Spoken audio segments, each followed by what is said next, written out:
سلام خدمت دوستان عزیز.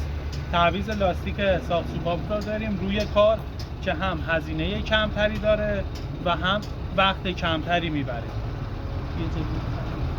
یک سری از دوستانمون لاستیک ساخت سوپاپ رو روی کار عوض میکنن.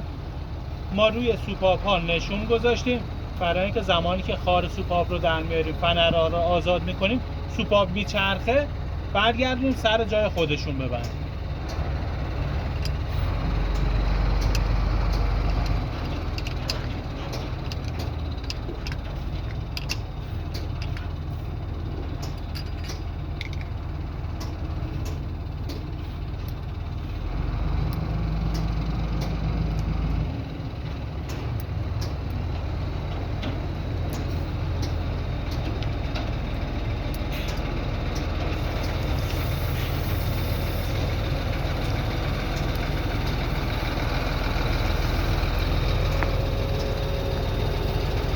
کارش آزاد شد.